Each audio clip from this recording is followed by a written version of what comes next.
let's talk about family separation. In 2017, the Trump administration began separating parents from their children upon arrival at the U.S. southern border.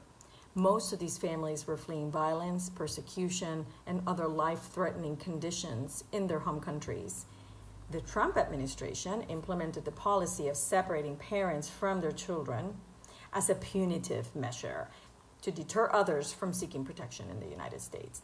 It is impossible to know the total number of families who were separated before and after the Trump administration implemented what they call the zero tolerance policy in April of 2018.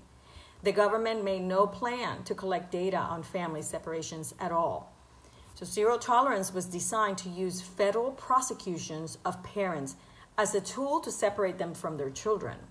Recently, we learned that although border federal prosecutors expressed deep concern about these prosecutions, Department of Justice leaders ordered them to proceed. On June 26, 2018, a federal judge ordered the Department of Homeland Security to stop separating parents from their children and mandated that the families be reunited.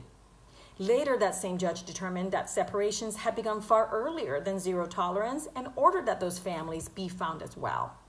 But even with the court order, the task of bringing these families together has been onerous and painful.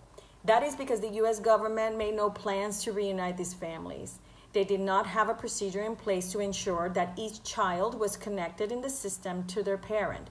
They did not even assign family case numbers to parents and children.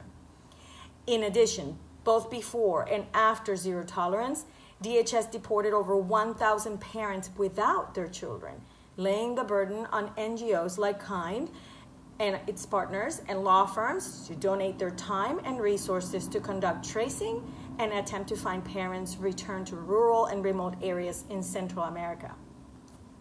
In the meantime, separated children, some as young as our 4-month-old client, remained in government-funded shelters waiting in a chaotic environment to be reunified with their parents. So let's be clear. The U.S. government did not willingly turn over information about separated families and about deported parents. Even when the court ordered them to submit information about these families, the government still did not share that over 1,000 families were separated before the date of the court's order. When the court ordered the government to identify those families, the government initially claimed it would take years to do so, though under the court's order, it created a list in about 6 months. As a result, over 2 years later, there are still over 500 parents who were deported and have yet to be reunified with their children.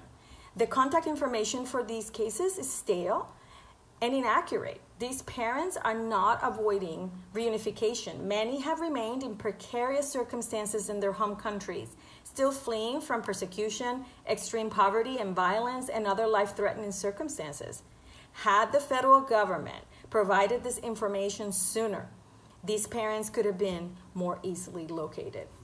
The children who are still separated from their parents remain in a variety of settings in the United States, including placement with family members whom they'd never met, some in long-term foster programs, and some in very unstable living conditions.